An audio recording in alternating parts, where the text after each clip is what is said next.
sábado, que iria me levar na Feira do Livro. Naquela época era muito pequena, tinha algumas bancas que me levar na Feira do Livro, porque ele queria me comprar uma série de livros que ele achava que eu ia gostar de ler e que era importante. E nós fomos de carro até a Feira do Livro, e ele me comprou uma série de livros de autores russos, de outros autores, etc. E aquilo deu um pacote. Eu fiquei muito emocionado com aqueles livros, todas as histórias que eu ia ler. E a gente pôs dentro do carro e seguiu adiante e foi para outro lugar. Ele tinha que falar com uma pessoa, não sei o que era. E quando nós voltamos, a gente notou que o carro tinha sido arrombado e levaram um pacote não era plástico, levaram. E eu fiquei muito triste, não é pequeno, fiquei muito triste, puxa vida, esses livros maravilhosos que eu ia ler não apareceram. Então, eu me lembro que meu pai, ele vacilou, foi por alguns segundos e disse: não, filho, não tem problema. Nós vamos voltar na feira e a gente compra todos os livros de novo. E aí ele foi lá e a gente recomprou todos os livros de novo. Desculpa, estou ficando emocionado.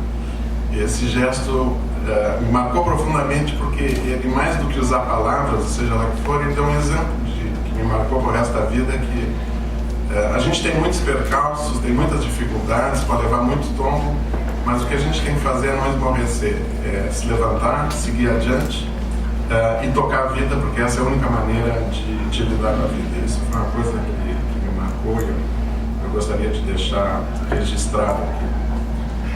Eu gostaria a seguir de agradecer muito a Chica e a Ana e todas as pessoas que trabalham junto com elas, toda a equipe. Eu não posso nomear elas no IBM e na Visual, pelo trabalho fantástico que elas fazem esses anos todos, por essa atividade. Eu fico muito agradecido e comovido por essa homenagem que está sendo feita. Na verdade, eu acho que se eu fiz alguma coisa para a antropologia urbana, não fiz nada sozinho. Eu tive 7 pessoas que fizeram. Então, eu tomo essa homenagem coletivamente. A Chica, um tempo atrás, me convidou. A Chica não convida, ela convida barra e convoca. Ela me convocou. Eu acho que está certo. O chefe convoca. Então, ela me convocou para dar uma palestra e perguntou apenas qual era o título. E eu, num desses dias assim meio oníricos, delirantes, eu dei esse título que eu achei lindo, da aldeia global à metrópole local, antropologia no contexto urbano. Depois eu fiquei dizendo sobre o que eu vou falar. Não se preocupe, eu preparei um roteiro, mas pode ser que eu subverta ele. E eu gostaria de começar também com um livro que me marcou há muito tempo. Eu deve estar ficando velho, estou falando de coisas do passado, assim mesmo. Um livro que também me impressionou muito, que é um livro de um americano, um jornalista americano chamado John Reed, escreveu um livro clássico chamado 10 Dias que Abalaram o Mundo, que é sobre a Revolução Soviética, os 10 dias da Revolução Soviética. E o livro é muito emocionante, ele relata os acontecimentos todos e basicamente tem muito a ver com a participação em São Petersburgo e tem a ver com os sindicatos aderirem à Revolução ou não aderirem. A maior parte vai aderindo, a Revolução vai crescendo, até que as telefonistas de São Petersburgo fazem um documento dizendo que elas de forma alguma vão aderir a essa revolução de operários e de camponeses, que elas não querem saber nada disso tudo e simplesmente não aderem e obviamente perdem o bonde da história. Também não sei onde é que elas foram parar. Mas assim, elas claramente não queriam ser vistas como trabalhadoras equivalentes a operários e camponeses. Elas trabalhavam telefônica, uma coisa extremamente moderna, importante. Por conseguinte, elas se achavam diferentes do resto. E há um tempo atrás, eu ouvi um cálculo que uma pessoa fez, dizendo que se hoje em dia o sistema telefônico fosse como era naquela época, que tinha que ter um telefonista que botava um cabozinho em cada lugar, etc., nós necessitaríamos de 60 milhões de telefonistas para que a humanidade toda pudesse usar o telefone, para dar uma ideia. Também vocês devem ter visto um dado que saiu no ano passado, que o Brasil atualmente tem mais celulares que habitantes. Eu já fico louco com um celular, mas tem gente que tem 2, 3, etc. Isso foi um fenômeno também muito rápido e, de certa maneira, avassalador. Então, a primeira parte do título da minha conferência, obviamente, tem a ver com um livro que você deve ouvir falar, que foi escrito na década de 60, um canadense chamado Marshall McLuhan, que era originalmente da área de teoria literária, e ele escreveu vários livros. Um chamava The Medium is the Message, message como mensagem, como massagem, e ele criou o termo de que a gente acabaria vivendo numa aldeia global. As pessoas todas repetiam isso, mas curiosamente, quando eu fico pensando naquela época, na década de 60, por exemplo, em Porto Alegre, em todo o Brasil, era dificílimo conseguir um telefone convencional. Havia um mercado paralelo que fazia com que um telefone teria o preço equivalente hoje a, sei lá, 5 ou 10 mil reais. Bom, obviamente não havia celulares, não havia fax, não havia computador pessoal, não havia e-mail, não havia internet, não havia televisão a cabo, não havia Orkut, não havia Facebook, e o Xerox estava recém começando. Eu sei que alguns de vocês vão dizer que a vida era melhor naquela época, mas enfim, não tinha nada disso, e ele já estava criando a ideia de uma aldeia global. Agora, também era uma época que a noção de tempo era uma noção muito diferente. As pessoas iam, mesmo de classe média, iam de Porto Alegre. Eu ia muito de Porto Alegre a São Paulo de ônibus, demorava 20 horas para o Rio de Janeiro, eram 28 horas. Quando a gente chegava lá, tinha uma propaganda da Varig: se você tivesse vindo de avião, já estaria aqui. Era um horror. E as pessoas escreviam cartas comerciais e cartas de amor também. Hoje em dia eu acho que é e-mails de amor, ou twitters de amor.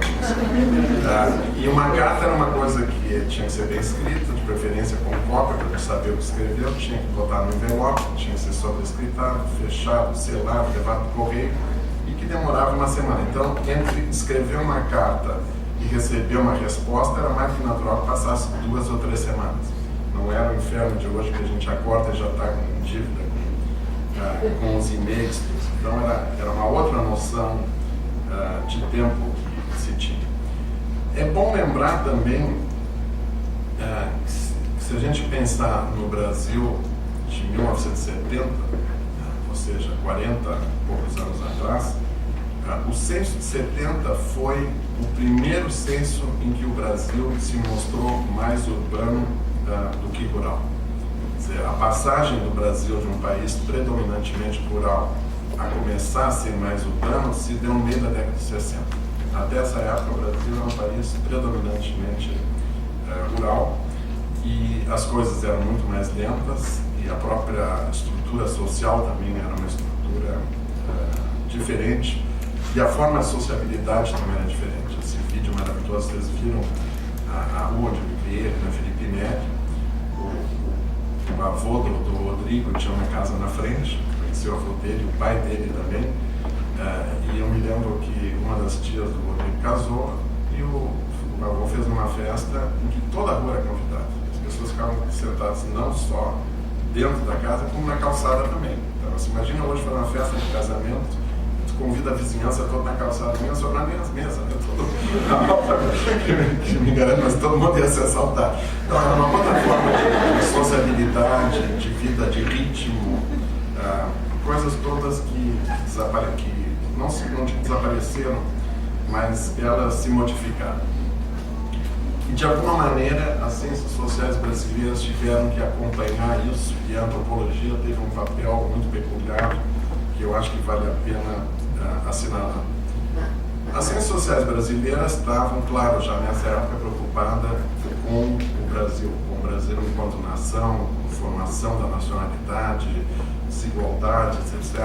E principalmente a sociologia e a ciência política tratavam disso, e tratavam com grandes conceitos: o Estado, o subdesenvolvimento, o desenvolvimento, os partidos políticos, os sindicatos, a ideologia. Eram todos grandes temas, e qualquer aluno de ciências sociais da minha época, quando entrava, depois de um semestre, ele sabia fazer um quadro amplo do Brasil. Em geral, dizia que tinha os latifundiários, que eram sempre ruins, tinha os camponeses, que eram bons, mas não tinham consciência, os índios, que eram camponeses, embora não soubessem, em alguns casos, e os empresários se dividiam em nacionalistas e bons, e estrangeiros e maus.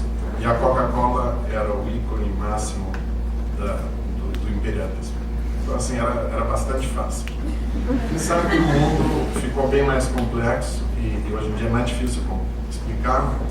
E a antropologia, nesse momento, tinha um papel relativamente secundário. Era secundário porque ele se ocupava ou com índios, que era, vamos assim, uma não questão em tua parte, eles iam desaparecer, segundo algumas teorias, ou eram camponeses, então eles deveriam virar camponeses, não índios. A questão étnica não era um tema naquela época na sociologia, ciência política.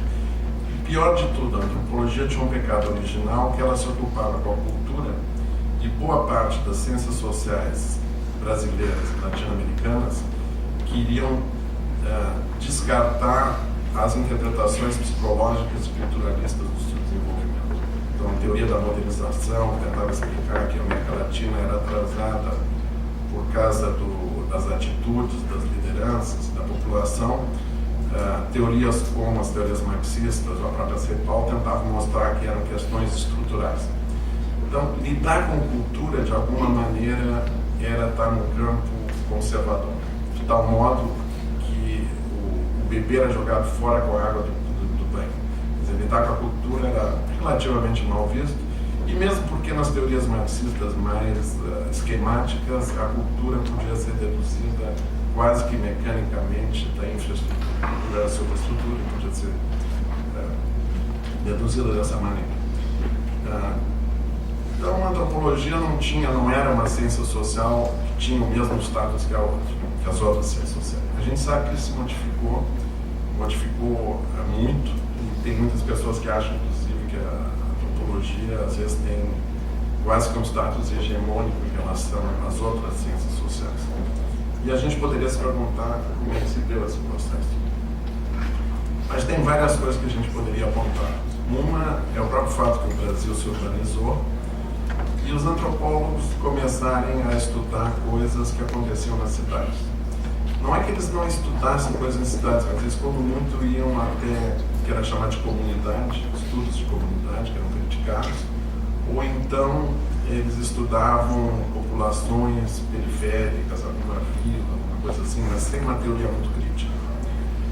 Mas, gradativamente, os antropólogos começaram a transferir coisas que eles tinham aprendido em outros contextos para cidades. Então, estudar rituais em cidades, no caso do clássico da Mata, interpretar o carnaval como um rito de passagem brasileiro e outros rituais.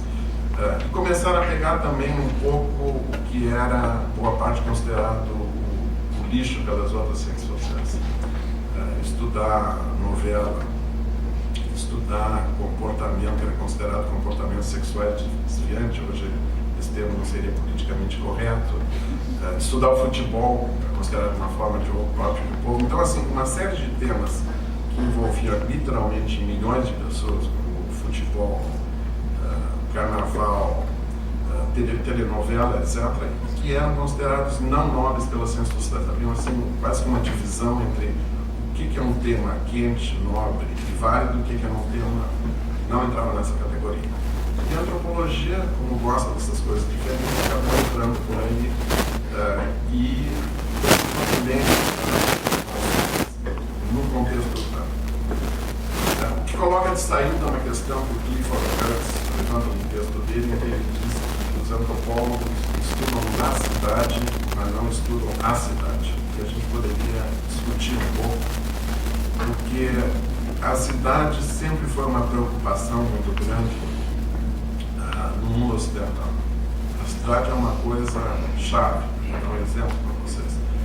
A primeira cidade que é citada na Bíblia é uma cidade que foi criada por Caim. Caim, depois de matar o irmão dele, ele tem um filho chamado Enoque, e ele cria uma cidade, se não me engano, com o mesmo nome, e a gente quase pode ver isso como uma reparação. Então, a primeira cidade na Bíblia está ligada não só ao homicídio, mas com um homicídio terrível, um fratricídio. Então, essa é uma das imagens que existe em relação à cidade, e essa é foco e fonte de religiosa, sociológica,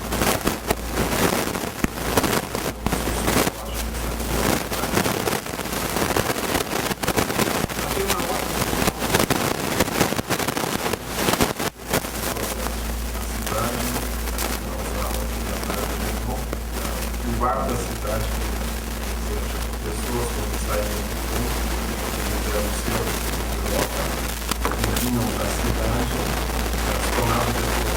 Então a cidade tinha liberta as pessoas que vinham dos seus pais.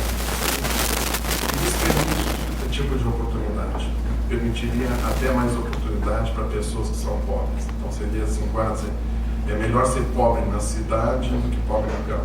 Na cidade, hoje o Sérgio dá uma palestra interessantíssima sobre classe média, e mostrava assim que uma das estratégias é imaginar assim, bom, eu nunca vou ter meus filhos, então isso alimenta a pessoa de trabalho. Então, na cidade é a mesma coisa, eu vou para a cidade, eu vou sofrer muito, vou ter que trabalhar, eu não vou ficar muito rico, mas meu filho vai para uma boa escola, depois vai para a universidade e vai ascender. Então, de alguma maneira, a cidade tem esses dois aspectos fortemente marcados, e a cidade também é um tema que foi um tema privilegiado numa escola de ciências sociais, que é a chamada Escola de Chicago, ligada originalmente ao departamento de Sociologia de Chicago, que era Sociologia e Antropologia, e que elas vão estudar a própria cidade. Final do século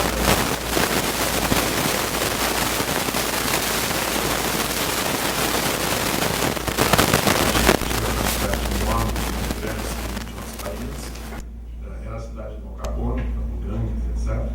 É uma cidade que tinha delinquência juvenil, prostituição, jogo, de tal maneira que o fundador da escola de Chicago, o Ezra Parker, que tinha estudado na Alemanha, ele considerava a cidade quase como um laboratório social. Tudo podia ser estudado lá. E um dos seguidores dele, o Luiz Milton, que escreveu um artigo clássico chamado Urbanismo como Modo de Vida, em 1938, ele desenvolve uma ideia justamente da cidade como tendo um papel enorme, que é o papel de criar o que ele chamava de uma cultura urbana. E para ele não importava qual fosse a cidade, qualquer cidade teria essa possibilidade de criar uma cultura urbana, e era uma cultura urbana marcada por uma série de coisas negativas.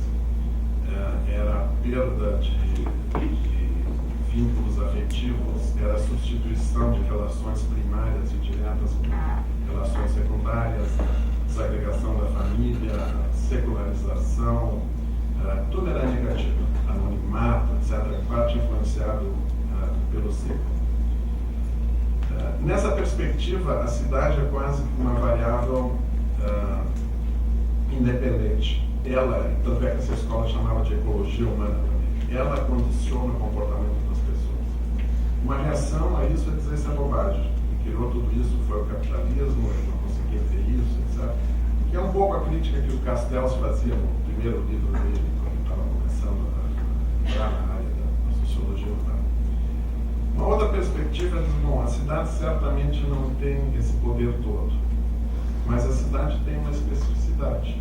Quando a gente lê, por exemplo, os textos que o Engels escreveu sobre a classe operária na Inglaterra, ele diz que os operários eram barbaramente explorados na Inglaterra, na Revolução Industrial, mas o fato de eles viverem em cidades lhe deu pela primeira vez, como Manchester, que a aula citou, lhe deu a possibilidade de pensar sobre a sua situação e se organizar.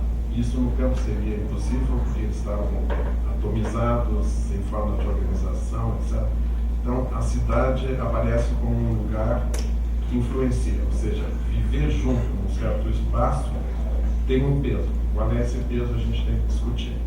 Então, a gente poderia olhar um pouco a cidade como uma variável contextual e que cria contextos diferentes. Certamente, o fato do Rio de Janeiro ter uma topografia que é típica dela tem uma influência na localização das favelas, que é diferente das favelas de São Paulo. Então, assim, a própria topografia, a localização geográfica, etc., tem um peso, mas a própria segregação que normalmente uma cidade provoca também tem um peso, também é uma coisa importante e tem que ser levado em consideração. Essa escola também foi muito interessante porque ela provocou estudos em outros lugares do mundo, inclusive um estudo clássico no México, o Robert Redfield, que fez um estudo em 1926 numa aldeia, pequena cidade chamada Tepoztlán, perto da cidade do México, e ele escreveu a cidade como absolutamente harmônica, maravilhosa, etc. 16 anos depois, naquela época, um jovem antropólogo chamado Oscar Luiz resolveu reestudar esse lugar. Não que ele estava desconfiado que foi mal feito, mas era a ideia de fazer um reestudo. E ele descobriu coisas completamente diferentes do que o Redfield tinha descoberto. Ele descobriu que tinha tensões, que tinha conflitos, que tinha fofocas. Ele ficou pensando, pô, 16 anos mudou, e ele resolveu ir nos cartórios e ver dados na época que o Redfield tinha estudado. E ele viu que tinha conflitos registrados sob forma de juízos, cartórios, etc. E viu que o Redfield estava tão imbuído do modelo que a aldeia não era conflitiva, mas a cidade era, que ele simplesmente não conseguiu sair dessa imagem vistoriana que ele construiu. E o Redfield foi mais adiante e viu que os habitantes desse lugar, que estava crescendo, de Tepoztlán, não estavam satisfeitos na cidade e migraram para a cidade do México. Então ele foi atrás deles e resolveu estudá-los lá e basicamente mostrou como tudo que era previsto, tanto pelo Redfield como o Peirce, não se realizava na cidade. Em primeiro lugar, a família não ficava mais fraca, mas ficava muito mais forte. As pessoas migravam e precisavam da família como uma rede. Então a família não se desagregava. A secularização não acontecia, ao contrário, a religião era um cimento e eles continuavam religiosos. A medicina popular continuava, etc. Então ele mostra como era completamente diferente do que era esperado. E ele escreveu um artigo naquela época, clássico, chamado Urbanization Without Breakdown, ou seja, urbanização sem quebra social, em que ele dizia, uma coisa que hoje em dia é óbvio, que a urbanização não é um processo único, mas que ele toma diferentes características em diferentes lugares, em diferentes épocas, contextos, etc. Bom, voltando de novo à questão do Brasil. O Brasil, quando começa a se urbanizar mais rapidamente, a cidade passa a ser visto, por um lado, como fonte de progresso. E um progresso que tem que ser alcançado a qualquer preço. Ao preço da poluição, outros preços. Para vocês terem uma ideia, na década de 70 havia um projeto que quase foi levado a cabo, que era destruir o mercado público de Porto Alegre para construir um estacionamento. Então o mercado era visto como um atraso, era uma coisa do século XIX, cheio de sujeira, cheio de populares, e tinha que sanear, tinha que limpar aquilo e fazer um grande estacionamento, porque o carro era o exemplo da modernidade. Por pouco que isso não aconteceu, por pouco não derrubaram o mercado. E a ideia eram arranha-céus, viadutos, coisas desse tipo. É interessante que, assim, que as pessoas que foram convidadas para esse evento, para falar nesse evento, são todas pessoas que de alguma maneira lidaram com as transformações que acontecem nessa época e fizeram estudos antropológicos, obviamente não foram os únicos, a respeito do que estava acontecendo.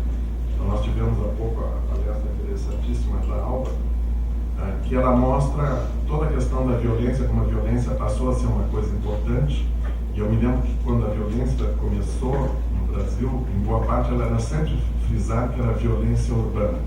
Então, assim, durante a ditadura havia menos violência, porque o Estado já se encarregava da violência. Bom, e quando começa a abertura, eu voltei da Inglaterra e todo mundo falava da violência urbana, violência urbana. Ninguém falava da violência no campo. Continuava havendo massacre. A violência era urbana e o discurso é o seguinte: nós estamos nos modernizando, nós estamos nos urbanizando, que é bom, mas isso no mundo inteiro tem um preço, que é a violência urbana, e nós temos que dar conta disso, eles são marginais, etc. Eu me lembro que eu escrevi um artigo uma vez num ano, em 81, mostrando que o rendimento do total de assaltos a bancos naquele ano era 20 vezes inferior ao total de golpes que foram dados no mercado financeiro, para vocês terem uma ideia do padrão.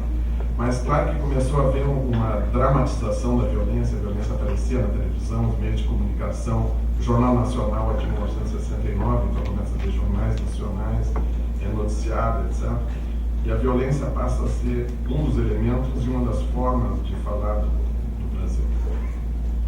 A Eunice Dureck, talvez foi uma das pioneiras do estudo da cidade, escreveu um livro importante chamado A Caminho da Cidade, em que ela procura, de uma forma antropológica, falar do que significa migração. O que é migrar ou do campo para a cidade, ou de cidades menores para cidades maiores. E do Nordeste para Brasília, ou do interior de São Paulo para a cidade de São Paulo. Como é que essas pessoas sobrevivem, como é que elas conseguem viver, quais são as expectativas, e de alguma maneira essas pessoas muitas vezes eram pouco conhecidas, sabia pouco sobre isso. O Gilberto Velho estudou no primeiro livro dele, um clássico, Utopia Urbana, ele escreveu sobre o sonho de Copacabana. Por que Copacabana era o sonho de boa parte da classe média, viver lá mesmo a sacrifício, com pouco espaço? Por que Copacabana, no Rio de Janeiro, no Brasil como um todo, era um exemplo do que havia de moderno, do que havia de bom, etc. O José Guilherme, que está aqui, fez um estudo em que ele mostrou uma coisa que pouca gente conhecia. Ele pegou São Paulo, a cidade mais desenvolvida do Brasil, e mostrou que na grande São Paulo, numa época que já havia meio de comunicação, havia uma coisa chamada circo-teatro, relativamente pouco conhecida, que eram circos feitos na periferia, quando tinham animais também, tinham porcos amestrados, não tinha um exemplo concitado desse, não tinha. Estou melhorando o teu livro, segunda edição. Bom, mas era assim, eram pessoas que chegavam num lugar, faziam uma espécie de uma pesquisa de mercado, montavam peças, e essas peças muitas vezes tinham a ver com telenovelas. Eu me lembro, por exemplo, eu estudava, estava passando, tinha um filme chamado Dona Flor e Seus Dois Maridos, e uma das peças que passavam no teatro chamava Dona Frouxa e Seus Dois Maridos. Esse exemplo está certo. E eu me lembro também que a outra coisa, eu li tanto. Eu li ontem, assim, de era a própria noção de pedaço. A noção de pedaço também era uma coisa importante, porque era um termo que se usava em outro contexto, de repente todo mundo começa a falar de pedaço. Então, o pedaço como aquele espaço no qual a gente se sente em casa, a gente tem pertencimento. E eu me lembro de tu contar que tu fosse uma vez fazer um trabalho de campo e tinha um sujeito que não era daquela área e ele se apresenta. Ele diz, olha, eu sou fulano, não sou daqui, sou de outro lugar. E que a tua impressão que tinha que o cara estava passando um panaca e ia ser vaiado. Para surpresa tua, ele foi aplaudido. Por quê? Porque ele disse, olha, estou vindo de fora, mas eu quero me apresentar, não sou uma ameaça, eu respeito, eu quero dizer quem eu sou, e isso produziu um alívio. Então, a ideia é que se tinha nas cidades enormes espaços, avenidas, mas tinham outros espaços, que eram os pedaços, que eram onde as pessoas se encontravam, conheciam, eram respeitados, eram, digamos assim, pessoas e não indivíduos, para usar o termo. E o próprio Antônio Augusto Lenz, que tem aqui, ele estuda, faz uma leitura do cordel, que é um fenômeno cada vez mais urbano. Com a urbanização e a televisão, o cordel não desaparece. Então, essa é outra coisa. Para usar termos simples, o moderno absolutamente não terminou com o tradicional. Ao contrário, eles se articulam o tempo inteiro e convivem, assim como na economia, o setor formal, o chamado setor informal, também convivem o tempo inteiro. E vários desses estudos foram feitos em vários outros lugares. A própria Cornélia, a Ana e vários outros colegas, me lembro que tinha um seminário que era sobre, como é que chamava? Não, Sociedade e Cultura no Brasil. Sociedade e Cultura no Brasil, do qual saíram vários estudos sobre os mais diferentes assuntos, porque esses assuntos todos, de alguma maneira, estavam brotando, e os antropólogos diziam assim, pô, maravilha, eu vou estudar isso, está tudo para ser estudado. Então, a antropologia subitamente entrou no debate nacional e começou a dizer, olha, eu tenho como explicar esses assuntos que estão acontecendo na cidade, e mais do que isso, a partir disso eu posso discutir o que é o Brasil. Eu posso discutir com sociólogos, cientistas políticos o que é o Brasil, e mostrar que ele não pode ser explicado só em termos de ideologia, desenvolvimento e outros termos. Não é que isso não houvesse, mas tinha uma outra parte chamada cultura que tinha que entrar nisso. Com a chamada redemocratização ou abertura, isso se tornou mais claro ainda, porque quando o Brasil começa a se democratizar, tinha muitas pessoas que imaginavam que tudo ia voltar a ser como era antes. E a gente sabe que nunca nada volta a ser como era antes. Quando a gente viaja e volta, está tudo à reveria, como se diz, né? Então as pessoas imaginavam assim, bom, os antigos partidos políticos vão voltar, os antigos sindicatos vão voltar, e a gente sabe que não foi bem assim.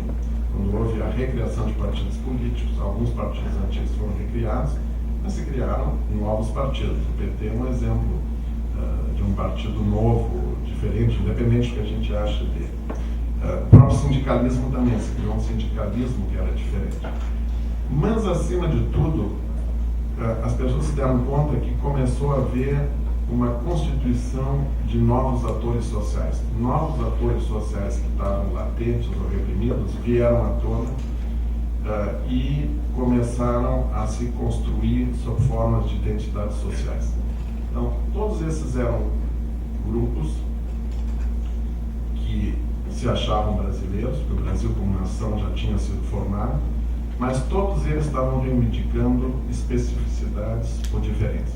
Por exemplo, o movimento feminista, ele mais ou menos cresce nesse período. Cresce basicamente com as mulheres dizendo que elas, além de brasileiras, são mulheres e que as mulheres tinham uma especificidade. E aí entra um pouco o que o Charles Taylor chama do reconhecimento. Quer dizer, são grupos que exigem o reconhecimento e esse reconhecimento tem que produzir efeitos. Então não é só reconhecer que as mulheres têm especificidade, mas elas querem ter direito à creche, a delegacias especiais na polícia, direitos desse tipo. Outros exemplos, movimento gay, surgimento do neopentecostalismo. Se a gente pegar a Igreja Universal do Reino de Deus, tem 30 e poucos anos, ela está em mais de 100 países. É um fenômeno impressionante também e que mobiliza novos atores sociais que surgem na sociedade brasileira. Então, todos esses grupos se afirmam como brasileiros, mas ao mesmo tempo, e para vocês quiserem pegar outro exemplo, é o renascimento do gauchismo no Rio Grande do Sul. Todos esses movimentos não negam o pertencimento à nação, que já está constituído, mas eles dizem é muito difícil ser brasileiro, ponto. Então, aos poucos a cultura começa a entrar com uma dimensão que está presente em todas as coisas e que mostrava também que o Brasil começava a ficar mais complexo. Ele fica mais complexo porque, se a gente for olhar hoje, mais de 80% da população brasileira vive em condição urbana e, de alguma maneira, isso recria o rural. Deixa eu dar alguns exemplos. Todos vocês conhecem a teoria clássica da CEPAL, do Raul Prebisch, que os países latino-americanos estavam sempre em desvantagem em relação aos países do primeiro mundo, porque nós produzíamos matéria-prima, eles produtos manufaturados, e havia o que se chamava de deteriorização dos termos de intercâmbio. Os produtos manufaturados ficavam cada vez mais caros e os outros cada vez mais baratos. De alguma maneira, isso está se invertendo. Parte do crescimento econômico do Brasil se deve às chamadas commodities agrícolas. Produzir soja, produzir trigo, produzir tudo isso é altamente rentável e existe um mercado enorme para isso, principalmente na China. E, em parte, os produtos manufaturados estão ficando cada vez mais baratos. Eu sei que é mais complicado, mas eu estou mostrando como também as coisas se modificaram. Nós temos realidades diferentes do campo. Isso, inclusive, faz uma recriação urbana do campo. Então, o movimento tradicionalista gaúcho é um exemplo clássico disso. Ele é um movimento fortíssimo que reclama ter 2 milhões de participantes no Rio Grande do Sul, no Brasil e no resto do mundo. E ele é baseado na recriação de uma tradição rural num estado que é eminentemente urbano e fortemente industrializado. Os jovens que participam nisso, os festivais de música que eu fui, eles são jovens de classe média, de formação universitária, e eles me perdoem, mas a maior parte deles, se subisse num cavalo, cairia no cavalo. Literalmente. O que não impede eles de se acharem gaúchos. Um outro fenômeno é o próprio estilo country, que tem toda uma complexidade. Uma das suas manifestações é a Festa do Peão Boiadeiro, que é um enorme empreendimento, com uma sede criada pelo Niemeyer, que é o herói, mito vivo, fundador do modernismo da agricultura, não da arquitetura brasileira, agricultura porque...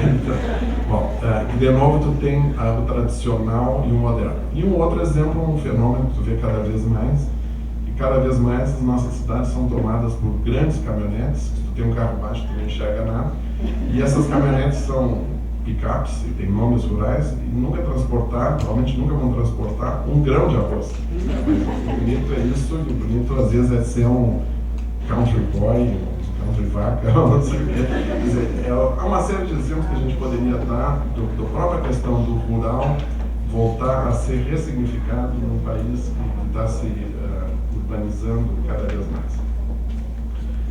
O que me faz voltar a uma outra questão que eu acho que é uma questão importante, que é a questão do centro e da periferia.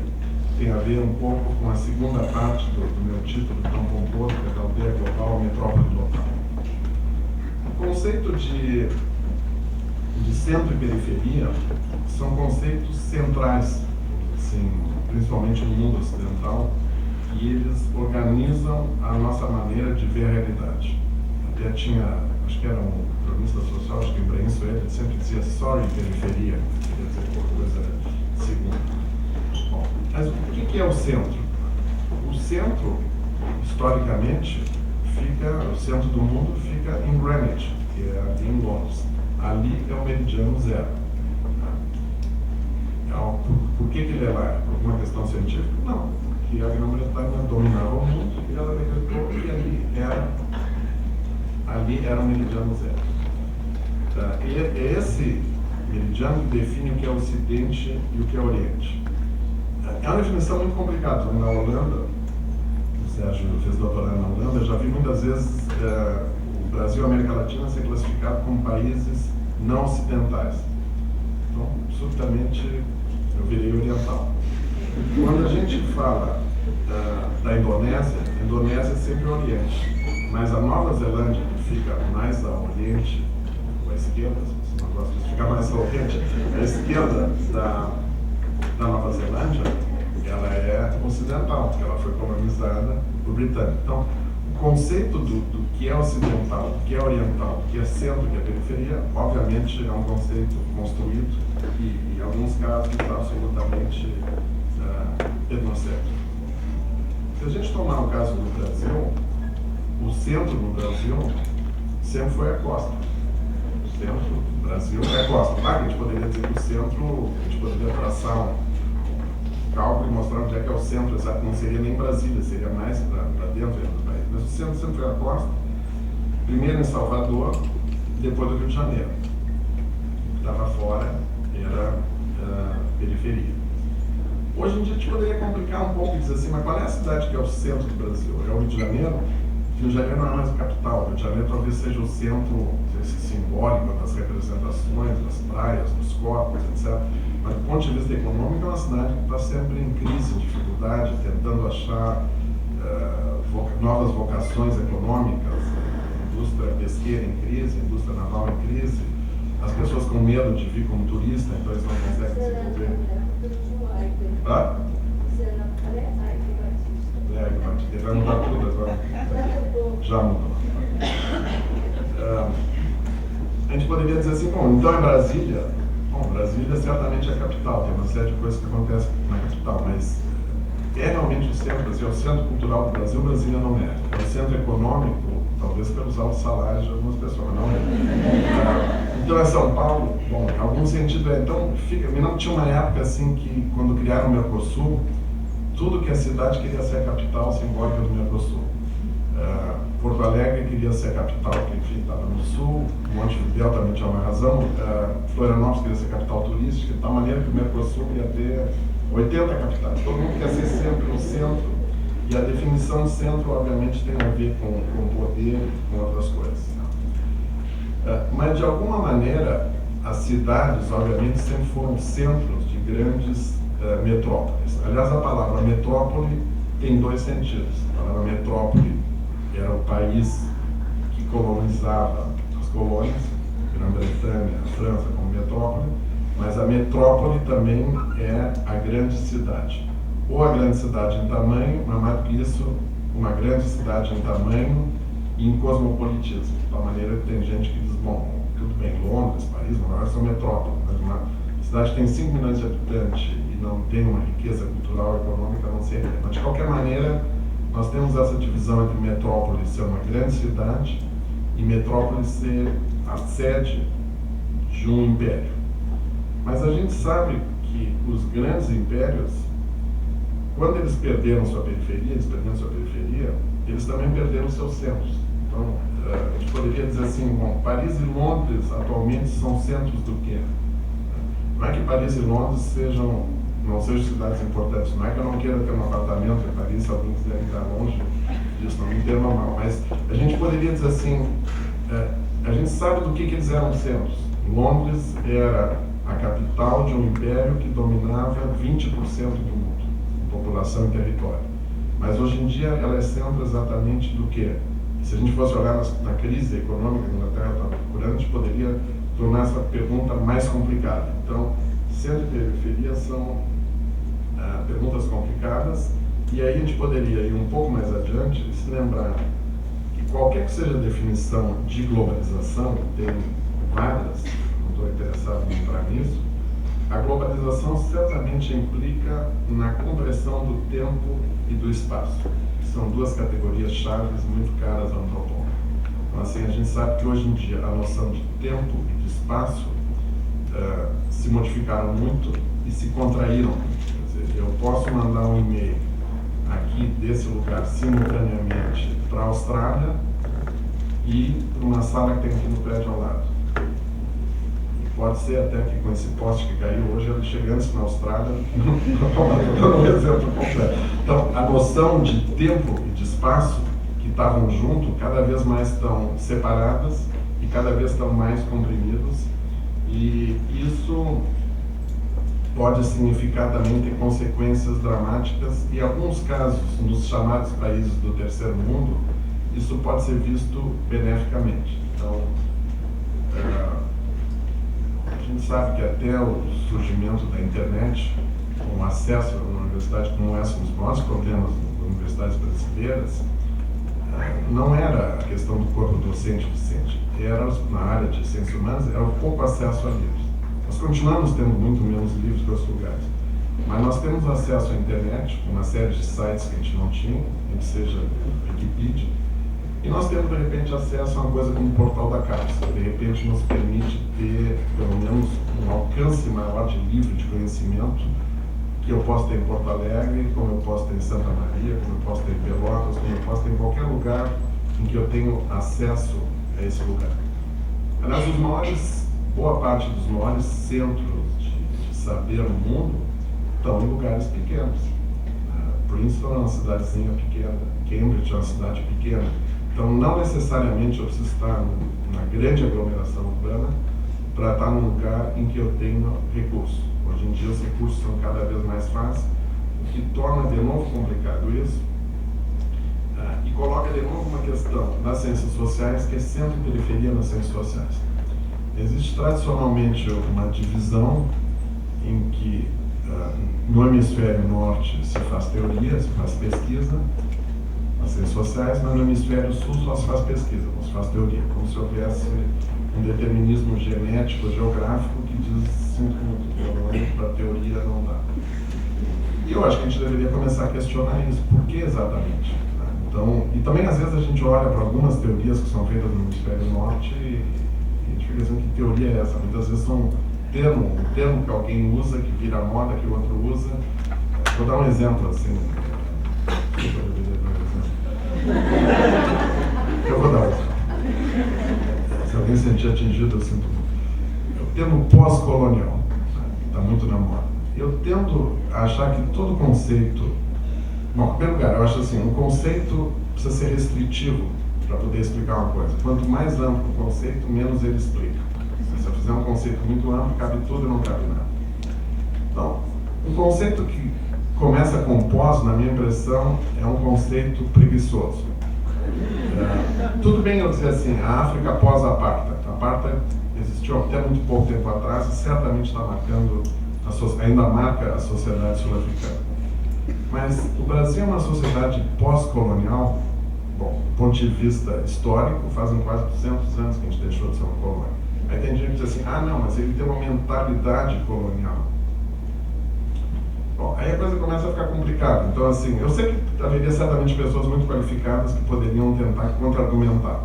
Mas eu estou dando esse exemplo como um dos 500 exemplos que haveriam de conceitos que alguém teria e que é usado por todo mundo e que quando a gente às vezes pergunta, o rei acaba dando um. Então eu estou dando esse exemplo no sentido de dizer que não existe nenhuma razão para não se desenvolverem teorias sociais, sociológicas, antropológicas no Hemisfério Sul, a não ser a nossa falta de ousadia, o nosso complexo de inferioridade, ou seja lá o que for.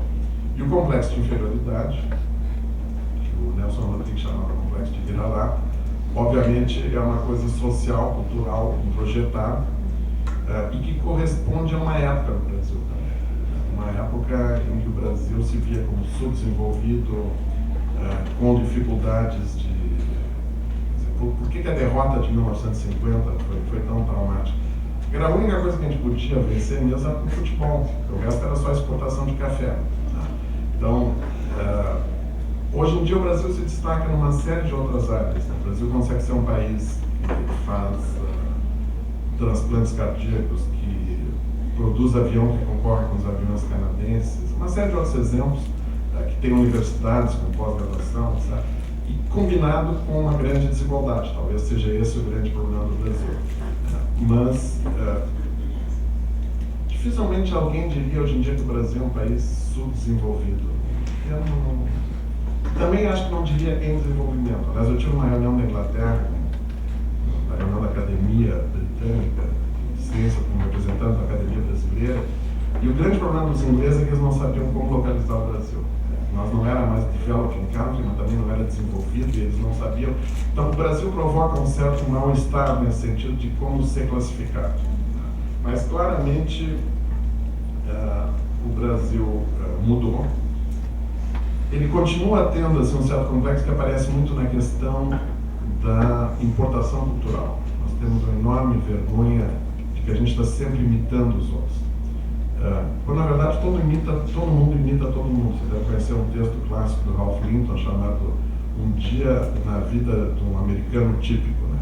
Em que ele acorda de manhã, ele dormiu numa cama com uma criação norte-americana, ele veste mocassim que não é americano, ele toma café que não é americano, e no final do dia ele vai dormir achando que não é americano típico. Só que tudo que é típico vem de fora, mas foi incorporado e virou americano. O Brasil, de certa maneira, tem ainda uma certa dificuldade em achar que a única coisa que realmente é brasileira, tipicamente brasileira, é jabuticaba. Quando, na verdade, essas várias importações que a gente faz passam por um processo de reelaboração que muitas vezes acaba sendo reexportado. É esse o ponto que eu queria tocar. O Brasil, que sempre foi um país de importação de pessoas, primeiro de europeus colonizadores, de africanos que vieram como escravos, depois de imigrantes pobres da Europa, está fazendo o processo contrário. Existe uma estimativa de que existem 3 a 4 milhões de brasileiros no exterior e muitas vezes voltando dos lugares de onde os antepassados vieram, para o Japão, para a Europa, também para os Estados Unidos. Então, essa é a questão. Segundo, que o Brasil sempre exportou. Antigamente ele exportava café, mas hoje em dia ele exporta soja, ele exporta outros produtos, e exporta sim produtos industrializados. Por exemplo, para pegar um exemplo gaúcho, o grupo Gerdau João Peter está na Índia, está no Chile, acho que vai para a China. Quer dizer, ele é uma multinacional. A Petrobras é uma outra multinacional, e é a multinacional que melhor domina a técnica de perfuração de petróleo offshore, águas profundas. Então, de novo, o Brasil está exportando, e nas ciências sociais isso também aparece lentamente, mas não tão lentamente, no fato que um número maior de pesquisadores brasileiros estarem pesquisando no exterior. Não é que isso não houvesse. O Chica estudou minério de carvão no Brasil, estudou minério de carvão na França. Mas eu, quando fui presidente da Ampox, eu resolvi fazer o que eu achava que era uma pequena experiência. E chamei uma reunião durante o encontro da Ampox de pesquisadores trabalhando na África e na Ásia. E houve um número muito grande de pessoas que estão trabalhando. E aí eu tive protesto, sempre a gente faz uma coisa, os outros protestos. Por que eu não convoquei uma reunião de pesquisadores estudando Europa e Estados Unidos? Então, sim, existe um número crescente de brasileiros que estão estudando isso. Antes não faziam, em parte por dificuldade de financiamento, em parte porque tinha tanta coisa para estudar no Brasil, porque a gente ia estudar os outros, mas a própria globalização do Brasil, de alguma maneira, se reflete também nisso. E aí eu quero, antes que a Chica me mande uma vez de bilhetes, eu quero voltar à questão da metrópole local. Eu sempre fiquei impressionado, assim, em grandes cidades que eu morei em algumas, com pessoas que conhecem profundamente o seu bairro e mais nada. Assim, pessoas que mostraram o seu bairro, conheciam, moravam lá, que tem isso, que aconteceu aqui passaram os romanos, não sei o quê. E aí quando eu contava alguma coisa do bairro que eu morava, eu disse, mas que interessante, eu nunca ouvi falar disso, como é que tu sabe disso, não sei o quê. Mas tá em livro, eu nunca ouvi falar, eu não ando nessa parte da cidade. Então, isso sempre me levou assim, a uma ideia do provincialismo cosmopolita, né? do sujeito que é provinciano dentro da metrópole. Isso não é uma crítica, de alguma maneira é uma coisa natural. Né? O Hannes, que foi citado hoje, ele dá um exemplo de nigerianos que moram em Londres. Londres é uma das cidades mais étnicas do mundo, cheia de brasileiros, aliás. E tem bairros inteiros que são absolutamente étnicos, que as pessoas falam muito pouco inglês e sobrevivem sem isso. Então ele dá exemplo assim, de nigerianos que vivem em Londres, num certo bairro, e que todos os anos vão para a Nigéria e voltam. Eles vão para a Nigéria comprar tecidos e outras coisas para vender em Londres. Diz assim, bom, se fosse olhar do ponto de vista formal e positivista, eles são absolutamente cosmopolitas. Eles vão de um continente para outro, etc. Mas não.